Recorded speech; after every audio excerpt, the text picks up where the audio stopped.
you're back, traveller. Have you heard all these tales floating around about the Fae? Tricksters, deceivers, little thieves, they'll run off with your children.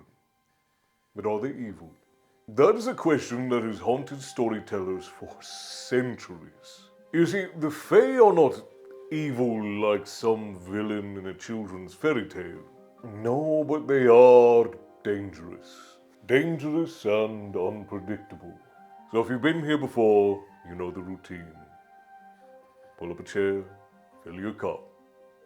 The old Tavern Keeper's got a story for you.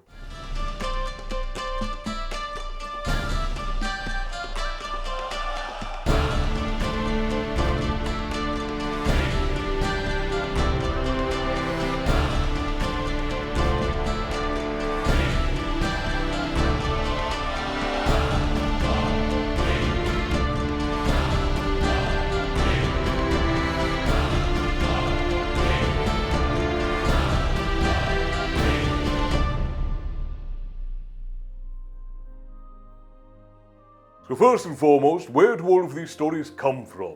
Tales of fairies luring travelers into the dark, stealing children, and playing tricks that lead to ruin. Well, to be fair, most of those stories are older than most people care to remember.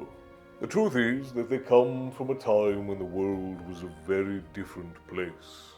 When the gods still walked the land, and the veil between our world and theirs was thinner than a whisper. You see, the Fae were not always makers of mischief. No, they used to be rulers of the land, and then they were driven underground, driven into the shadows. Not by some curse or spell, but by war. A war between mortals and immortals. A war between gods and the very first men to ever walk the Green Isle. The Aishi, or the Aoshi, or the Dayananshi, or the Leananshi.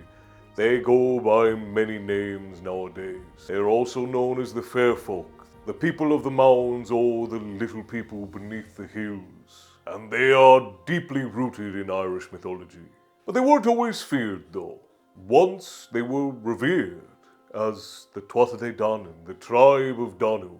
They were some of the old rulers of Ireland before we mortals muddied it up.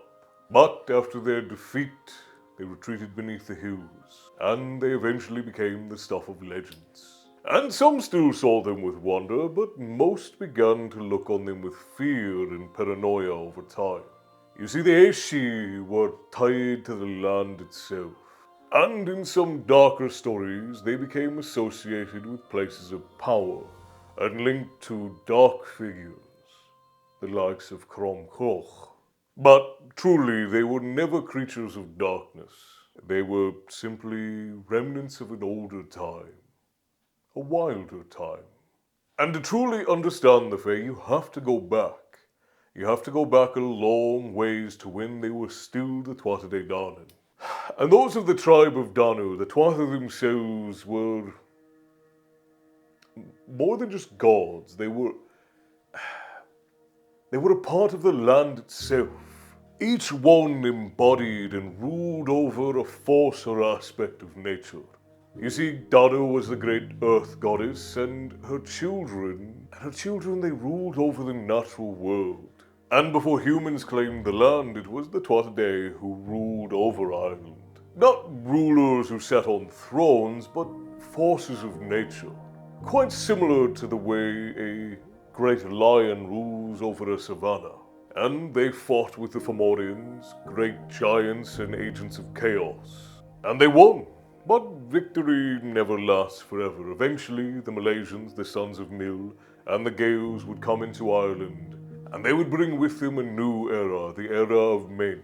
And the Tuatha Dé would be forced to retreat, to fade into legend. But not entirely. And you may recognize this as it is reflected in the stories and works of J.R.R. Tolkien.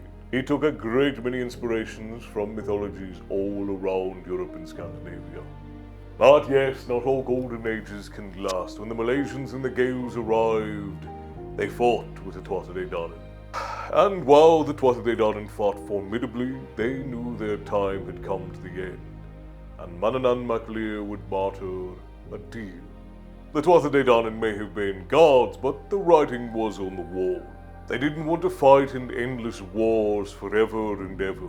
So they retreated, agreeing to give the land to the newcomers and to keep the other world for themselves.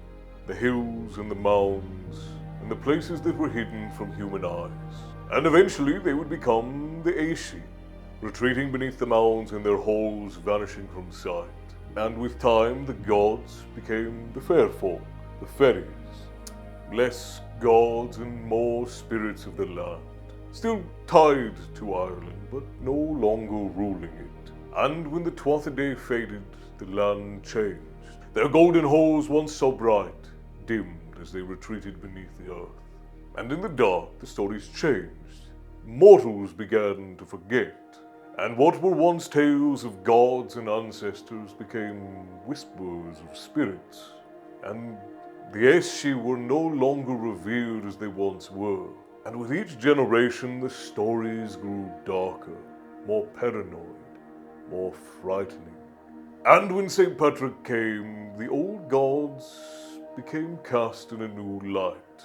They weren't protectors anymore, they were something to be feared. So the Aesi, once gods of the land, became something mysterious, and even sometimes dangerous in the eyes of men.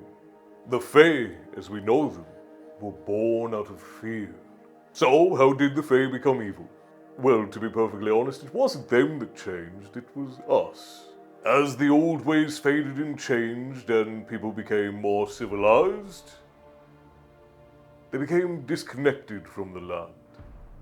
And that which they didn't understand became dark and frightening. The Aesi who once lived alongside men had become so mysterious that they fell into the realm of the unknown. We forgot their connection to the earth and their role as guardians of it. And as we forgot, they formed into the stuff of nightmares. So it's not that the Fae grew cruel and unruly, it's that we forgot our image of them.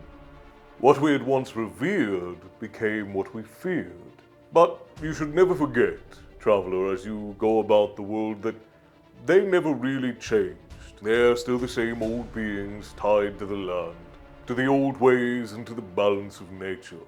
So are they evil? Well, no. But they are dangerous in the same way that a wild dog, or a snake, or poison ivy are dangerous. But these things are not inherently evil.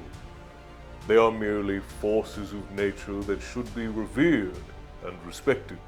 And the Fae, they didn't turn evil. We just sort of forgot what their original purpose was.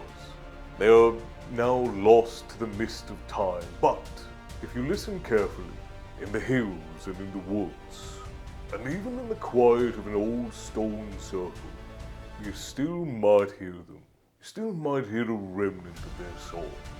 The fair folk, they haven't left us, at least not entirely. They remember what we have forgotten, that they were once our ancestors, the gods of this land tied inexplicably to the earth in ways that we can only just begin to understand. So tread carefully when you wander into those old places, my friends. You never know who might be watching.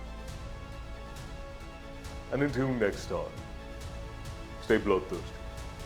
I look forward to seeing you back in the tavern again.